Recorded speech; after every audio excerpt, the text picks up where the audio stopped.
नमस्कार मित्रांनो, आपण पाहतात राम वाघमारे लाईव्ह। आज शेतकरी बांधवांसाठी अतिशय महत्त्वाची बातमी आहे। भारतीय रिझर्व्ह बँकेने किसान क्रेडिट कार्ड म्हणजेच KCC योजनेत मोठे बदल जारी केलेले आहेत। चला तर मग सविस्तर माहिती जाणून घेऊया। काय आहे ही नवीन घोषणा? 12 फेब्रुवारी 2026 रोजी RBI ने सुधारित KCC योजना मसुदा जाहीर केला आहे। या बदलांचा उद्देश आहे शेतकऱ्यांना अधिक सोयीस्कर कर्ज, पीक हंगामानुसार परतफेड व्यवस्था, तांत्रिक खर्चालाही कर्ज सुविधा। मुख्य बदल यामधील आहे, कर्ज कालावधीमध्ये वाढ केलेली आहे। दीर्घ कालावधीसाठी पिकांसाठी KCC कर्जाचा कालावधी आता 6 वर्षापर्यंत वाढवण्यात आलेला आहे। यामुळे शेतकऱ्यांना परतफेडीसाठी अधिक वेळ मिळणार आहे। दुसरा महत्त्वाचा मुद्दा यामध्ये आहे, पिकाचा हंगाम जो आहे तो ठरवलेला आहे। अल्पकालीन पिके ही 12 महिन्याची आहे, तर दीर्घकालीन पिके ही 18 महिन्याची आहे। आता कर्जाची रचना पिकाच्या कालावधीनुसार ठरवली जाणार आहे। तिसरा महत्त्वाचा मुद्दा म्हणजे प्रत्यक्ष लागवड खर्चावर आधारित कर्ज।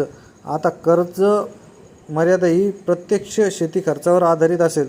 यामुळे शेतकऱ्यांना आवश्यक तेवढे आणि योग्य प्रमाणात कर्ज मिळणार आहे। चौथा महत्त्वाचा मुद्दा यामध्ये असा आहे की नवीन खर्चाचा समावेश केलेला आहे। KCC अंतर्गत आता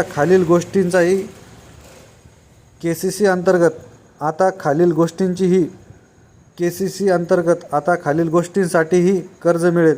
माती परीक्षण असू द्या, हवामान अंदाज सेवा, सेंद्रिय शेती प्रमाणपत्र, शेती उपकरणे दुरुस्ती यासाठी 20% अतिरिक्त रक्कम मंजूर करण्यात येणार आहेत। हा नियम कोणत्या बँकांवर लागू आहे? ही व्यापारी बँका, लघु वित्त बँका, प्रादेशिक ग्रामीण बँका आणि सहकारी बँका। या मसुद्यावर अभिप्राय देण्याची अंतिम तारीख ही 6 मार्च 2026 असेल। तर मित्रांनो, KCC योजना 2026 मधील हे बदल शेतकरी बांधवांसाठी फायदेशीर ठरू शकतात। जर तुमच्याकडे किसान क्रेडिट कार्ड असेल तर ही माहिती नक्की लक्षात ठेवा। जर तुमच्याकडे किसान क्रेडिट कार्ड असेल व तुम्ही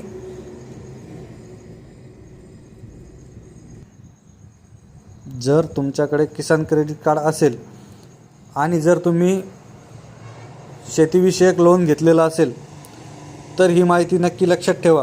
व्हिडिओ आवडला असेल तर लाईक करा, चॅनल सबस्क्राईब करा आणि ही माहिती इतर शेतकरी मित्रांपर्यंत जरूर पोहोचवा। धन्यवाद मित्रांनो।